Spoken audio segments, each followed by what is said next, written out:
right, guys, this is Emmett Stoneworth again, the Alpha Builder. Um, Guys, this is one of these early morning things again, so I'm gonna jump right into it, guys. But the subject on this right here, I got my notes here, guys, so we got to make this right. And it may take me longer than normal because I don't know where this thing is gonna lead. The subject here is, can we trust black male contractors? Now, when I say black male contractors, I'm talking about contractors like myself who contract the whole job, and subcontractors. We'll talk about subcontractors too. Now, subcontractors typically do one particular job. Okay, guys, by no stretch of the imagination is this right here channel is meant to bash black men. I'm not going to do that on this. This is not what this channel is for. We have given people like Oprah and Tyler Perry 40 to 50-year platforms to do that. And they have done a great job at it, to the point that, in essence, we kind of see the predicament that black men are in right now. So this is what this is. This is not what this platform is for. Now, I'm going to tell you why I think things are the way they are. And I'm going to tell you possible solutions to how we can correct these things moving forward. And I've already done videos on this. So we'll get into that, but I have to keep all my thoughts in order. So these are some of the things that I see, guys, that we go through. And now, guys, this right here video was inspired by a friend of mine. Actually, one friend, and I guess I'm making another friend, but it was inspired by one of my friends that he's a contractor too, and he's just starting out. As a matter of fact, he was one of my, he took my class to get his home builder's license, and great guy. And we sit down and we talk about these things all the time. And he was just, he was saying that, hey man, these, it's hard dealing with people. People just don't trust us. People don't want to do business. People they're gonna overly scrutinize everything I do when they don't do. White men contractors are our counterparts the same way. And when you talk about subcontractors, it's very similar to them dealing with Hispanic subcontractors. They're not scrutinized the same way. He said, man, it is tough. So we talk about that. And then, to a degree, guys, I had to do a soul search on myself. And this, like I said, that inspired from him. So I want to talk about that. But also I want to talk about, I fell into this boat. I really did. I did a video on this about a dumpster, a trash dumpster. I had a white trash dumpster person to drop off the dumpsters. I had a black guy I could have used. And guys, I actually, when I was talking to him, the black guy said what he couldn't do. I gave him hell. To the point, guys, I had to reach back out to that brother. I had to reach back out to that brother and say, hey, look, man, when I write checks to my subcontractors, I'm writing checks to everybody but people. And guys, this is not about a black or white thing, but I don't have any African-American males, with the exception of maybe one right now, which is my two, my landscaper and my cabinet guy. That I write checks out to. But when you look at a house, man, you gotta, I knew that would happen. We're gonna have to edit that one. But guys, when you're dealing with building just one house, guys, you're gonna go through about 55 to 60 subcontractors in that whole process. And I only have 2 right now that I'm writing checks out to that share the same skin tone as I do. And I had to do some soul searching myself. I knew that would happen. Yeah, as I'm at home, when I'm at home, you just never know what happens. You got a German Shepherd that barks every time the wind blow. All right. But guys, So I had to do some soul searching on myself, guys. I had to sit down and think about this, man. That's why I reached back out to the brother. And I said, hey, man, and when I got to talking to him, I realized we had a lot in common. We shared a lot in common. And not only that, he's actually more cost effective too. But guys, I know if I have to search myself when I'm dealing with African American contractors, I know that this is happening out here. So let's figure out what's going on, guys. So what's going on is most people say that, they don't trust African American contractors. So now the question is, do you trust African American contractors? Let me tell you this right here. Can African American contractors be trusted? And the answer is, you shouldn't trust any contractor or subcontractor, even me. Because when you trust someone, guys, we're all human. We're going to make mistakes. But when you trust someone, you don't hold them 100% accountable. You overlook certain things. I think that you should, if you're going to scrutinize one person, you should scrutinize them all. You shouldn't trust anybody because it don't take but a second for you to get gypped. You can have a jackleg to come in and take everything away from you. I've seen that with white contractors, black contractors. I've seen it all the way around. Now, does people actually look at black contractors as being one of the guys that would gyp you more so than anybody else? The answer is probably yes. And this is why. One of the reasons why is because a lot of us as African Americans, and I did videos on this, and hopefully I can put them in the description box, but guys, a lot of African Americans are not known for being contractors. At one time, prior to 1939, I think 1939 and 1932, before the Davis-Bacon Act, all the contractors were African Americans. We actually were in the place where the Hispanics are right now. We were the ones that were doing all the work. The electricians, the framers, the carpenters, all of those guys were mainly African American guys. And they were actually able to get coffee. They was able to get most of the government contracts because they was able to get most of the government contracts because they were actually lower than everybody else. They were actually able to work for less. The labor cost was lower. So the African American contractors were able to get all the government contracts and do all the houses, and they were just there. But guys, if you don't know what the Davis-Bacon Act is, it's actually the minimum wage law. Go look it up. But here's the thing, guys. We're not known right now in the current environment to be contractors, subcontractors, or general contractors. What people know, we're known for today as African American men. We're known as entertainers and athletes. We're known to be entertainers or athletes. That's it. Cracking jokes.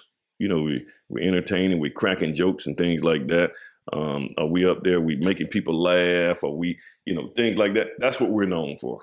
Guys, I've been in situations where I've been in meetings and people were looking at me like I was supposed to give them a punchline all the time because I'm an African American man. Supposed to be cracking jokes. Man, I know you played sports somewhere. You look like you. This is what we're known for, guys. Why are we known for this? Because at one point in time, I think in the 70s and 80s, in the African American community, we felt like that the only way that we can get ahead is to go to school or go to college. Take that back.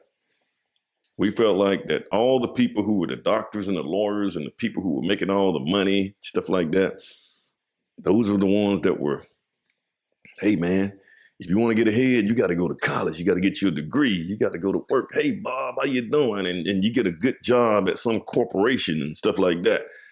This is what we thought, guys. In the 70s and 80s, I remember this, man. We even had dances at the prep. You know, guys used to come to school with a briefcase. You know, man, we're going to go get us a good job.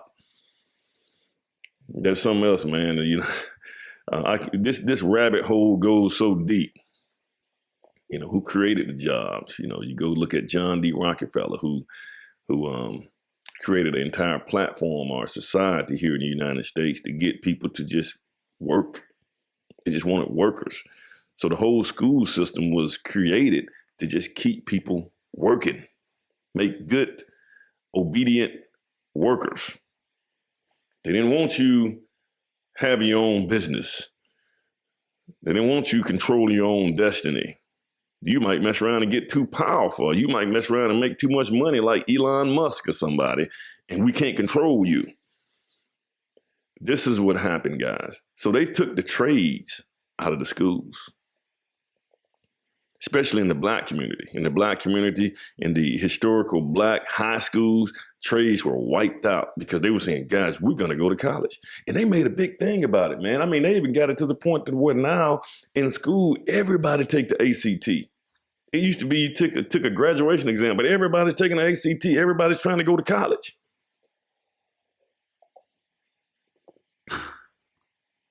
So now everybody went to college. They graduated with student loan debt, especially the boys. And boys, guys, let me just tell you about some of my men, especially, you know, black men. Man, we're not going to sit in no classroom for no 8 hours a day, sit there and stare at a teacher and be docile. We got to be working. We got to be hands-on. We got to be doing things. So when they took those trades out of the school, these brothers went out here and they got these good jobs working for these corporations. And let me tell you something, guys. At the end of the day, these corporations, if something happened to you, Lord forbid, if you die or something, yeah, they'd be hurt for about 3 or 4 days. The cards, to give their right cards to the family and stuff like that. They will replace you in a week. And in 2 weeks, it'll be like you was never there. That's what the corporations do. So don't give your full obedience. Well, you need to be obedient to them because you got to keep your job, guys. Don't go get fired fumbling around with me. But guys, you know, entrepreneurship was where it was. The trades and a good way that black men could go out here and get jobs is through a trade. And I know I'm starting to ramble now, but one reason is that, guys, we're not represented in the construction industry anymore because we don't know how to do trades. We don't know how to do trades for a couple of different reasons. This is another rabbit hole because our families were busted up. Our families were busted up in the 70s and the 80s. The dads were kicked out of the household due to the welfare state. And you guys can go look that up too. And that's called you guys can look up the Monahan report. So the daddies were kicked out the household. And typically the way you learn your trade is through the trade schools or your dad did a trade that he passed on to you. So both of those were destroyed. Trade schools were destroyed. The dads were kicked out the household. So now where do you have black men now? So now today, the black man is not represented. We are very underrepresented when it comes down to the trades, when it comes down to construction, when it comes down to building, contracting. So if people not seeing you as a contractor, they're not going to think that you are, number one, they're not going to think that you're competent in that area. They just not, because they don't hardly see you. And it's not, you can't say that people are just being mean or they just don't like you because you black and things like that. No, you're underrepresented in the field. If I go out here, there's just, you could take any sport. Take a sport, football. If you see a white guy, or just I don't know, let's say a Hispanic guy. And you see that Hispanic guy play football. Well, let me just take that back, because you do have those guys can play soccer, man, and we usually pull those guys in to be our kicker. But guys, when you think about it, if you don't see them represented, you're not going to think that this guy's going to be good at what he does or what he says he does. He's got a Hispanic guy to play football or a Hispanic guy to play basketball. If you saw that, you're going to like, man, is he really good? And so the expectation is going to be different. You're going to expect different. Even guys, when I taught in high school, when I used to teach high school, even when I teach college, guys, if you expect one of your students to not be smart, I taught math, if you expect them, if your expectation is he ain't probably not going to be a smart kid, that kid is going to perform that way in most cases, because you're going to be looking for them to mess up. So just think about this with the black. If you don't hardly see black men, the expectation is, hey man, you're good at athletics and you're good at entertaining. Why are you out here doing contracting? So the expectation is going to be different. You may even expect this guy, he don't really know what he's doing in this right here. So I'm going to challenge him every step of the way. Every time he makes a decision, I'm going to challenge him because I don't think he knows what he's doing. This is what happens. Got to get this coffee done before it gets cold. But this is what happens, guys. Now, let me say this right too, man. So now we got these brothers that's out here right now. And a lot of these brothers I know, a lot of them come from single parent households, single moms, etc. And I'm not saying that that's the reason that they are the way they are. I think that a lot of guys, especially when they come from single parent household, African Americans, those African American men are more emotional. They have been socialized to be more emotional. So they make decisions based on emotions instead of logic and business. See, business run on fact and reason. When you run a business, facts and reason, that's what keeps the business. See, it's a series of good decisions based on logic, fact, and reason that makes your business keep going up. It's a series of bad decisions, which typically are emotional decisions, that makes your business fail. And a lot of brothers today, when you deal with them, you find out a lot of them came from single mother households. They have been socialized today to be more emotional. So they make decisions based on emotions. They don't, and in a lot of cases, guys, this is just not single parent household. I don't know if this is a direct relation to single parent household, but a lot of the brothers today, when I talk to them, especially when they're out here in the contracting, they don't have their business in order. And that's the logical side of their business. They don't have their license. They don't have the insurances. They don't have their accounts and things set up. They don't have their taxes in order. They don't go hire a tax accountant. They always, a lot of these brothers trying to go get the hookups and stuff like that. So their business is out of order, which affects, guys, this affects how you do your work. If you sitting here, you struggling, man, you trying to, and a lot of us, man, we don't charge enough. Well, there's a double-edged sword on the charging. In a lot of cases, man, we don't charge enough because we don't think that people will pay us because we feel that way. We don't think that people would pay us to do the work like they would pay our white counterpart or our Hispanic counterpart. Well, in a lot of cases, we don't have our business in order. We're not like I said, we're not charging right. We're not estimating right. And then when you don't estimate right and you don't make enough money on a job, well, you don't make enough money to go handle your warranties.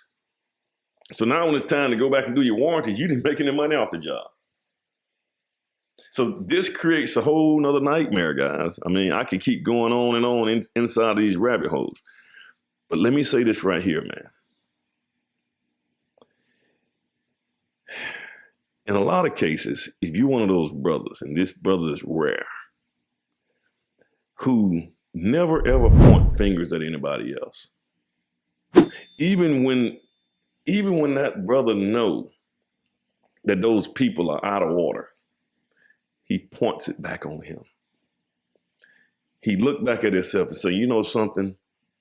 What I could have done, what could I have done to make that situation better? Or everything that happens, even when the brother's not wrong, he puts it back on them. That brother, that builder, is going to dot every I and is going to cross every T, because he's taking personal accountability for everything that happens, even when he's not at fault. When you have a builder like that, they get better and better and better, because they fix every problem, even when they're wrong.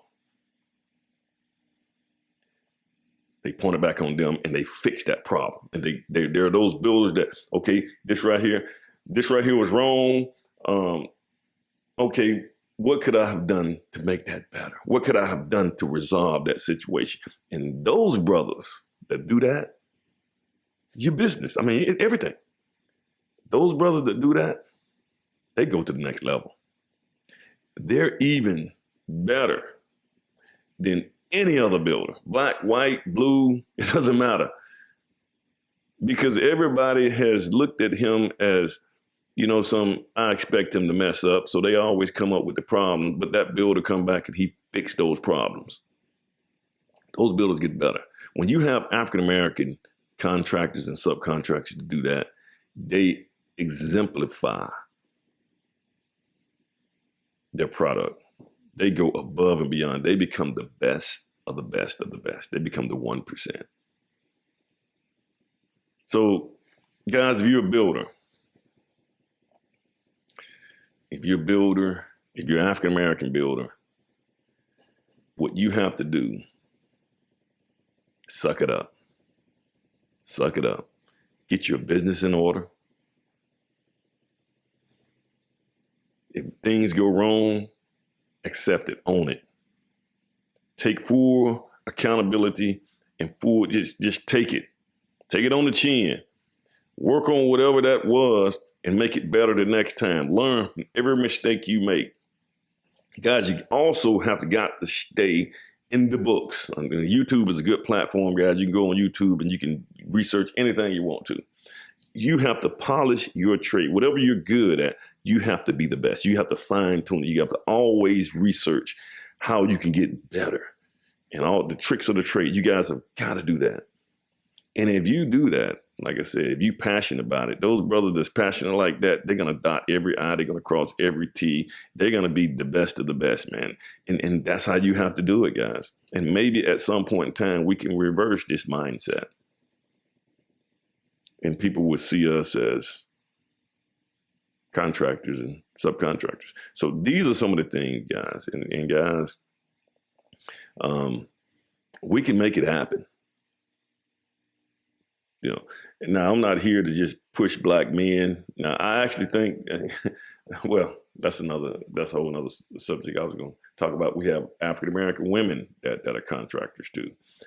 They're not as, I don't think that people are not going to scrutinize them the same way they scrutinize black men. Black men live, we live in a different reality, guys. And this is not just black men, men in general, men and women, guys, we actually live in a different reality.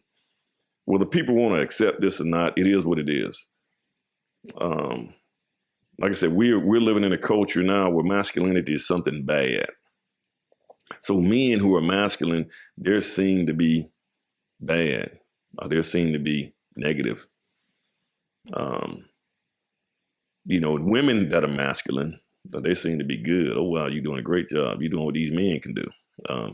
This one thing that we have to do in the African-American community is we got to learn how, and these are some things that can help us out in business. We got to learn how to come together. When I say come together, the brothers need to start joining together. Some brother that mastered this and another brother that mastered this in construction, where they come together. One brother that mastered the financial side of construction, another brother maybe master production side. Those guys need to come together and merge up and create one company.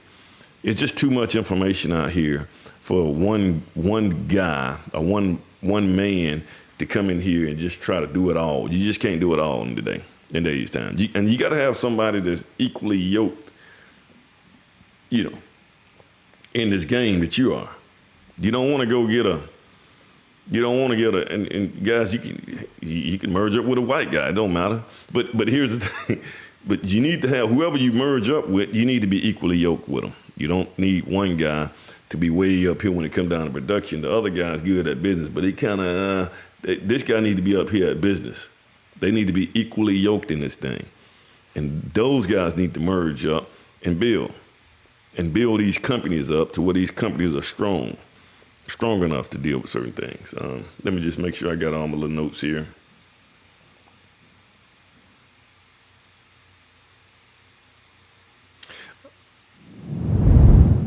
I don't even want to go there. All right, guys, like, share, subscribe. Hit the hit the subscribe button, guys, and hit the little bell so I don't have to keep. I used to have to send these things out to everybody and let them know that I put a video out. But hit the bell button; it'll let you know when you guys can watch the videos. Thank you, guys.